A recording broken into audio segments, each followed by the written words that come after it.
বিএনপিকে বলতে চাই, বেশি জালেমগিরি করো না। তোমাদের মামু বাড়ি হিন্দুস্তানও নয়, তোমাদের খালা বাড়ি মায়ানমারও নয়, সীমান্তের পাশে তোমাদের মামু বাড়ি নাই, খালা বাড়িও নাই, তোমাদের বঙ্গোপসাগর যেয়ে পড়তে হবে।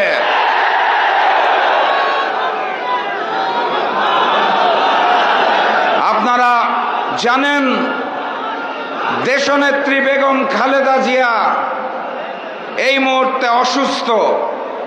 উন্নত চিকিৎসার জন্য আগামী পরশুদিন তাকে লন্ডন নিয়ে যাওয়া হচ্ছে। আমরা দেশনেত্রী বেগম খালেদা জিয়ার সুস্থতা কামনা করি এবং দোয়া করি। একই সাথে সাথে ভাবতে খুব অবাক লাগে, যেই সন্তান তার মায়ের বিপদে পাশে এসে দাঁড়াতে পারে না, সেই সন্তান দেশের বিপদে কিভাবে পাশে এসে দাঁড়াবে? বীর চট্টলার ইতিহাস, সংগ্রামের ইতিহাস, বীর চট্টলার ইতিহাস, লড়াইয়ের ইতিহাস।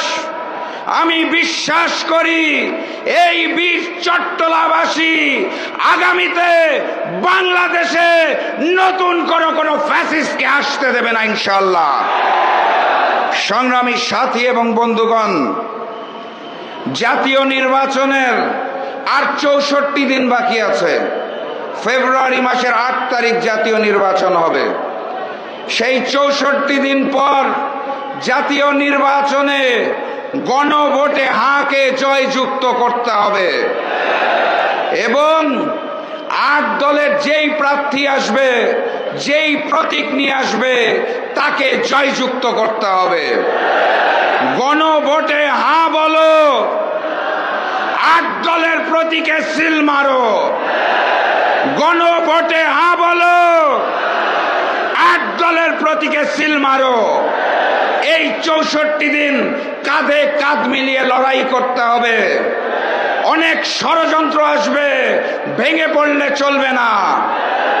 এই চাকসুর নির্বাচনে ছাত্র শিবিরের ভূমিধস বিজয় দেখে ওরা বুঝে গিয়েছে ওরা জাতীয় নির্বাচনেও পরাজিত হবে, তাই তারা ষড়যন্ত্র শুরু করেছে। আমাদের ব্যানার পোস্টার ছিঁড়ে ফেলা হচ্ছে। আপনারা শান্ত থাকবেন। আপনাদের বলতে চাই, ওরা প্রচার করুক হিংসা বিদ্বেষ আর নিন্দাবাদ, আমরা বলিব সাম্য শান্তি, এক আল্লাহ জিন্দাবাদ। আবারও দেখা হবে, আরো কথা হবে ইনশাআল্লাহ বিজয়ের ময়দানে। নারায়ে তাকবীর, নারায়ে তাকবীর, নারায়ে তাকবীর। বিজয়ের পথে যাত্রা শুরু, জীবন অথবা মৃত্যু। আসসালামু আলাইকুম।